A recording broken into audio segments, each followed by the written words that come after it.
এটাই তো চিন্তা কৰি আছোঁ কেনেকৈ চলিম কি কৰিম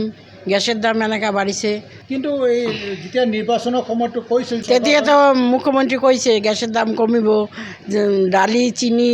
চাউল এইবিলাক ফ্ৰী দিব লগতে মিঠাতেল ফ্ৰী দিব চাহপাতো ফ্ৰী দিব এতিয়া একো নিদিয়ে এতিয়া আপোনালোকে কেনেকৈ ব্যৱসায় চলিব এতিয়া কেনেকৈ চলিব সেইটোৱেতো ভাবি আছোঁ গ্যাসেৰ দাম এনেকা বাড়িছে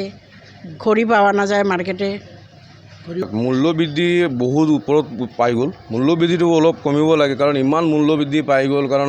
আমি যেনেকৈ চলাই আছিলোঁ এটা হোটেল চলাই আছিলোঁ ধৰক আমি 3জন 4জনে মিলি কাম কৰি এটা হোটেল চলাই আছিলোঁ আজি ডেটত গেছৰ দাম ইমান বাঢ়ি গ'ল আজিৰ ডেটত মাৰ্কেটত খৰি নাপায় খৰি যোনটো আগত 5 টকা পাই আছিলে এতিয়া 8 টকা মুঠি খৰি পায় গেছৰ দাম ক'ত 2300 টকা আছিলে 3400 টকা হৈ গ'ল তো আমাৰ কাৰণে বহুত প্ৰব্লেম হৈ আছে না ধৰক এতিয়া বস্তুৰ দাম বঢ়ালে এতিয়া ঘৰৰ আমি ধৰক বস্তুৰ দাম বাঢ়িছে এইটো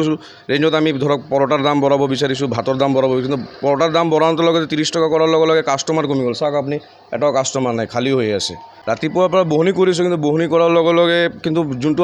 আগত বিক্ৰী আছিলে এইটো বিক্ৰীটো কমি গ'ল এতিয়া কাৰণ বস্তু এটা পৰঠা 30 টকা কৰিছে মানুহেও ভাবে না পৰঠা 30 টকা দি খাম কেনেকৈ খাম অলপ মানুহে কাষ্টমাৰ যোনবিলাক আছে সিহঁতেও ভাবে সিহঁতেওতো এনেকুৱা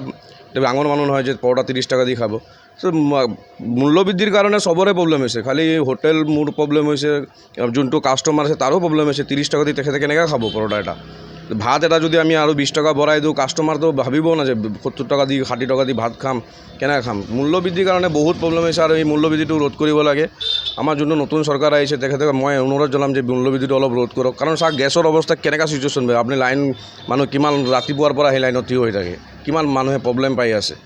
তো এই বস্তুটো অলপ হ্ৰাস কৰিব লাগে ৰোধ কৰিব লাগে মই এইটো চৰকাৰৰ তাত অনুৰোধ কৰিম